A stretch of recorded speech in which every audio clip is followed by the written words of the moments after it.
My daughter refused to step into our house. We had just pulled into the driveway. She unbuckled her seatbelt, but instead of running to the front door like she always did, she grabbed my hand and froze. I asked her what was wrong. She didn't answer. Her face turned pale, and she pointed toward the top floor window, my bedroom window. "Mom," she whispered, "oh, look at the window." I followed her gaze. My entire body tensed. Behind the curtain, I saw the outline of a person, still, watching us, just standing there in my bedroom on the third floor. No one was supposed to be in the house.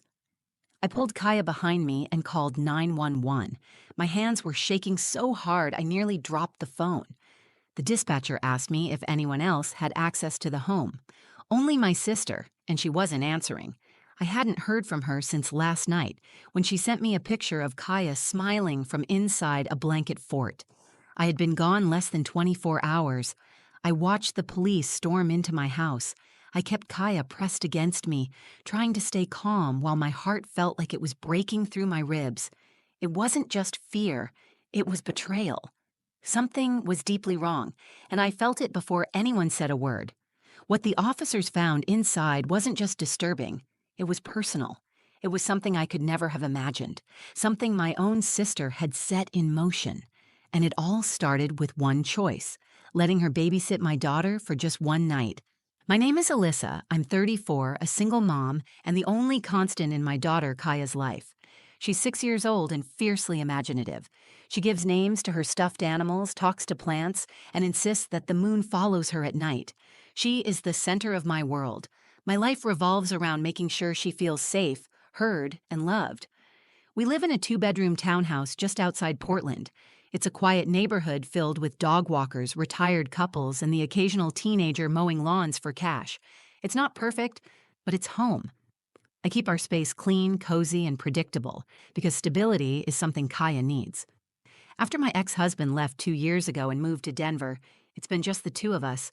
I haven't had the luxury of letting my guard down since. There's no second parent, no backup plan. I'm it. Balancing motherhood and work is something I've gotten good at out of necessity.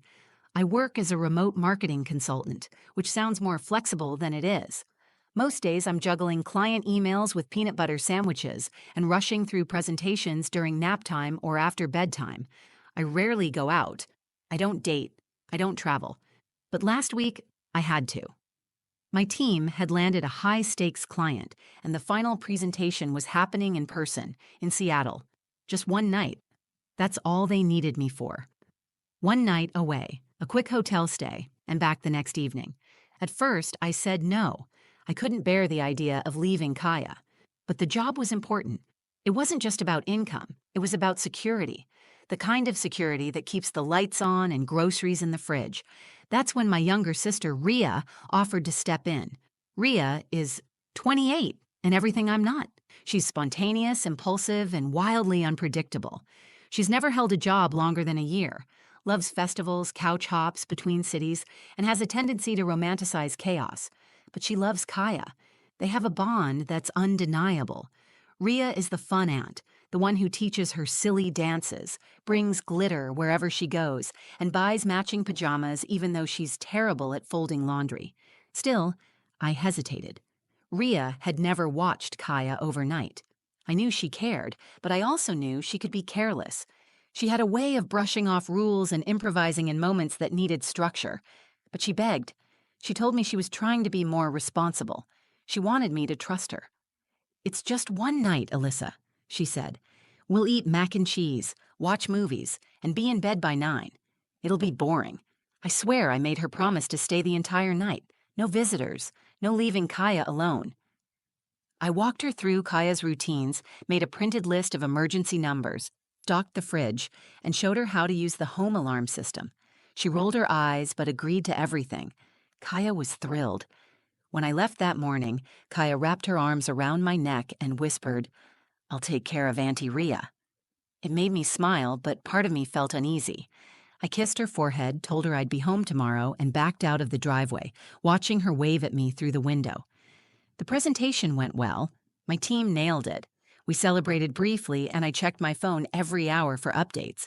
Rhea sent me a picture around 4 p.m. Kaya buried in a mountain of pillows, holding a juice box like a trophy. The caption read, Still alive. I allowed myself to exhale. Maybe I'd been overthinking. That night, I called to say goodnight. No answer. I texted her. Nothing.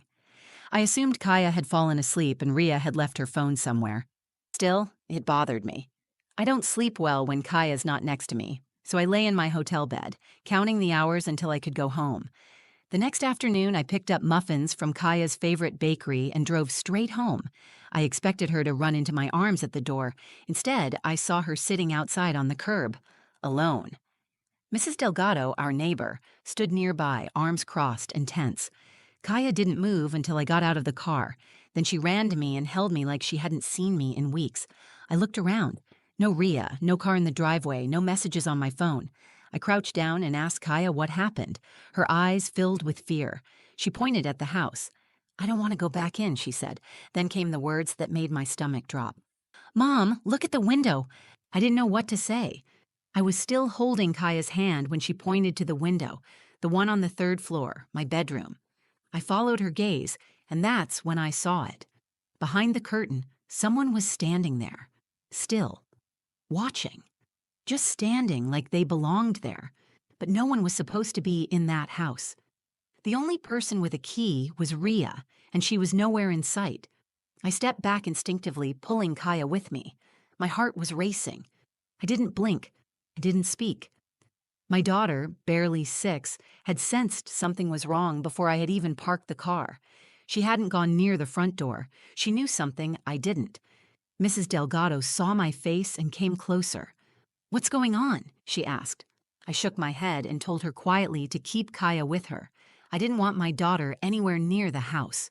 She nodded, took Kaya gently by the shoulders, and walked her across the street.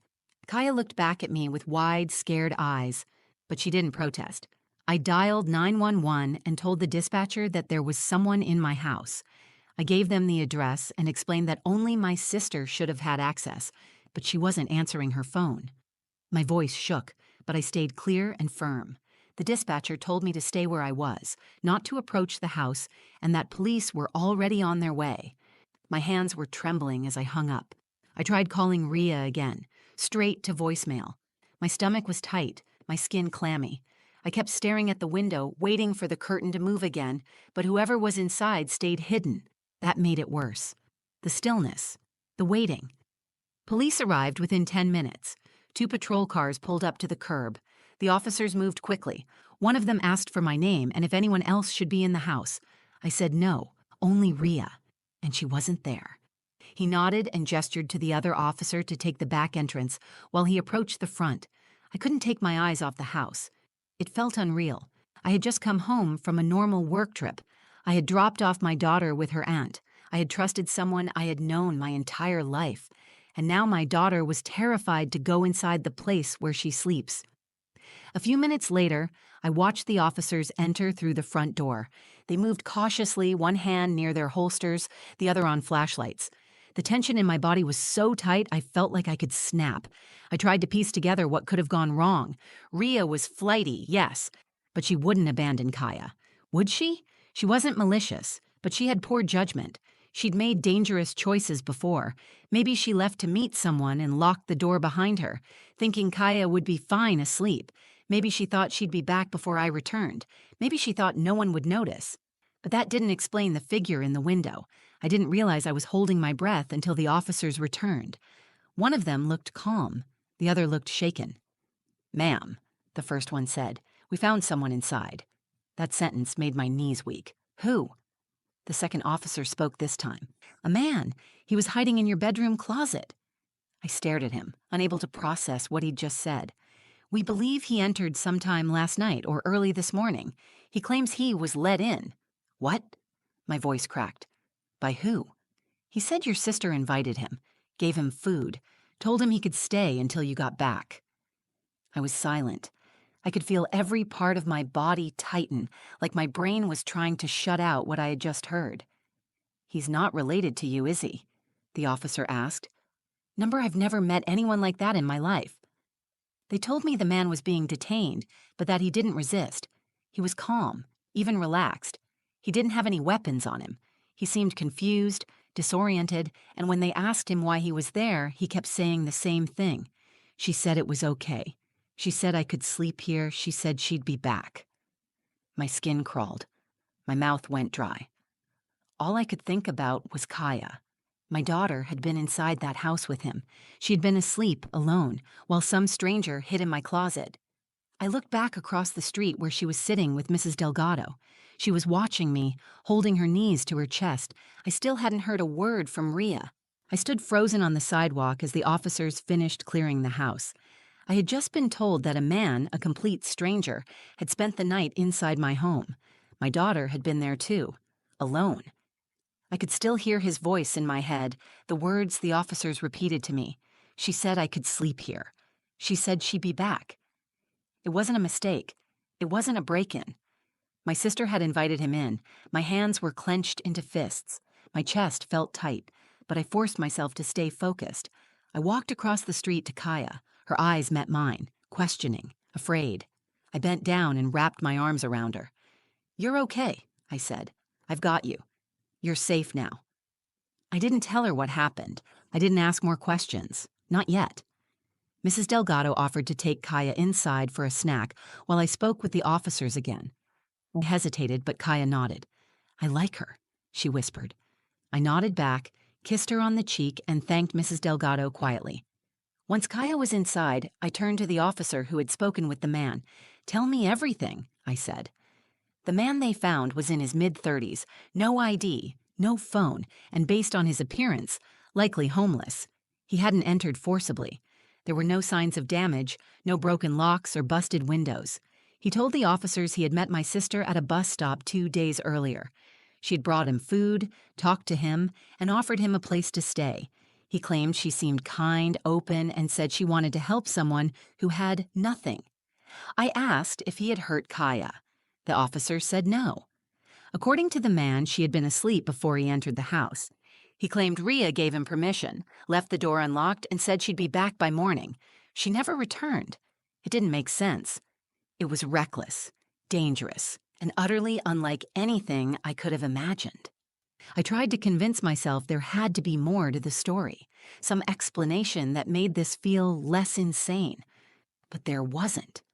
I pulled out my phone and called Rhea again, straight to voicemail. I sent her a text message. "I know what you did. The police are here. Call me now." I stared at the screen, waiting for the typing bubble. Anything to show that she was still reachable. Nothing. I told the officers I wanted to file a full report. I didn't care if it meant my sister got in trouble. Kaya came first. Her safety came first. Every instinct in me as a mother screamed that what had happened was not just irresponsible, it was unforgivable. They gave me paperwork, a case number, and contact information for follow-up. I answered every question. Yes, Rhea had keys. No, she didn't live with us. Yes, Kaya had been left alone. No, I hadn't authorized anyone else to enter the home. After they left, I brought Kaya back into our house. It didn't feel like home anymore. Every shadow seemed darker, every hallway colder. I checked every room, every closet, every corner, even after the police had cleared it. I changed the bed sheets, washed the towels, opened every window. I couldn't breathe in the air that man had breathed. I couldn't let Kaya see me panic. I made her hot chocolate and sat beside her on the couch. "You did the right thing," I told her. "You told me something was wrong, and you were so brave." She leaned into me and whispered, "He scared me, Mommy. I saw him come down the stairs at night." My throat tightened. "You saw him?" I asked. She nodded, holding my sleeve. "But I stayed really quiet, like you always say. I didn't talk to him. I just waited for you." I held her tighter. She had seen him. She had stayed quiet. She had waited alone.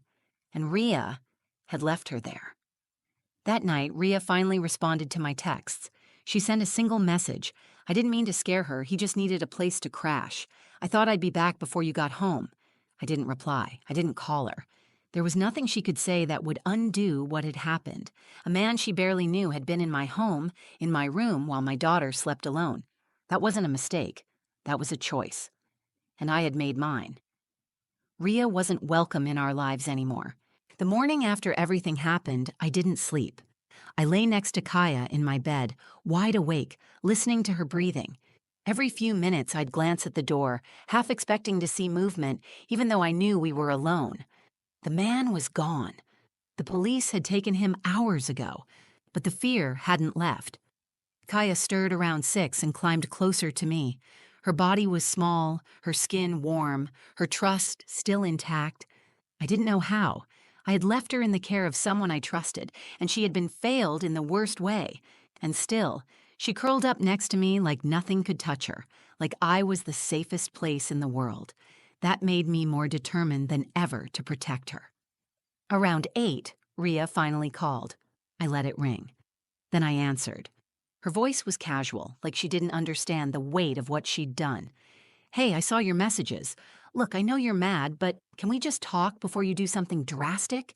I didn't yell. I didn't even raise my voice. I wanted her to hear everything clearly. There was a man in my house, I said, in my bedroom, in the closet. My daughter saw him come downstairs in the middle of the night. She was terrified. She sat outside waiting for me because she was too scared to be in her own home. There was a pause, followed by a sigh. I know it sounds bad, but it's not what you think.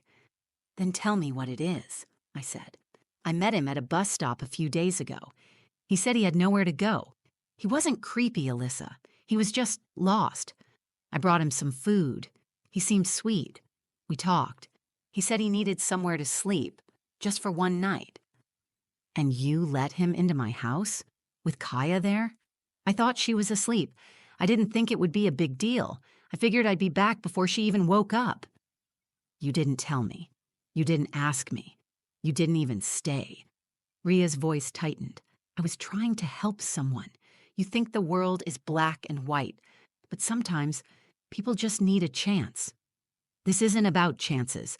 This is about a 6-year-old girl being left alone with a stranger in the house. You don't get to dress that up as compassion. He didn't hurt her. He could have. Silence followed, and then she said something I will never forget. I just didn't think it was that serious. That broke something in me.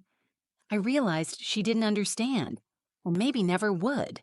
She had walked away from her responsibility, gambled with a child's safety, and didn't feel the weight of it. That wasn't immaturity. That was recklessness. And it had consequences. I told her not to contact me again. I told her I would be changing the locks. I told her Kaya wouldn't be seeing her for a long time, maybe ever. And then I hung up. After the call, I sat Kaya down on the couch and told her the truth, in words she could understand. I told her that Aunt Rhea had made a mistake and had let someone in who shouldn't have been there. I told her how brave she had been, how proud I was of her for listening to her instincts, and how she had done exactly the right thing. Kaya looked down at her hands. I didn't like him, she said quietly. He smelled like old things, and he didn't blink when he looked at me. I felt a chill move through my chest. She had been alone with him for who knows how long, awake, watching, waiting.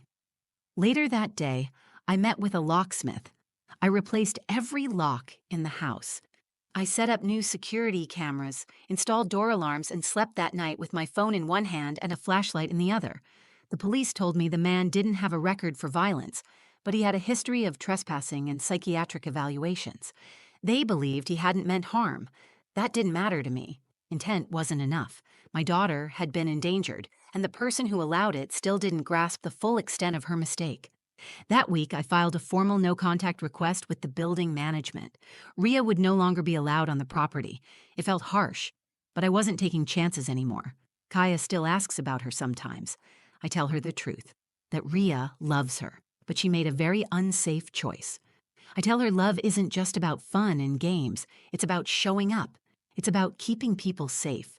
I thought losing my trust in my sister would be the hardest part. It wasn't. The hardest part was realizing how close I had come to losing something far more important, and that from now on, I would never let guilt or family ties override what I know to be true. When it comes to Kaya, I will never compromise again. Life returned to normal, but nothing felt normal.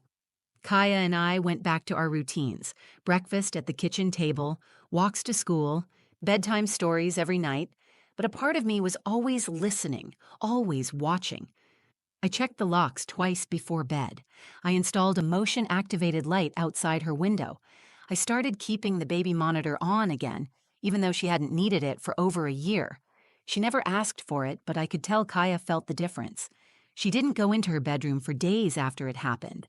She stayed close to me even when she was playing, like she was waiting for something bad to return. And I stayed close to her, because I couldn't let myself be distant.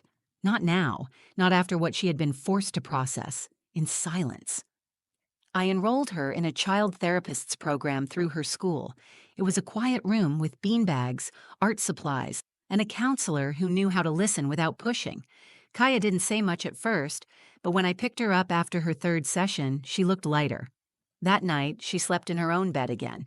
And the night after that, she didn't ask me to leave the hallway light on. I had been carrying a weight, too.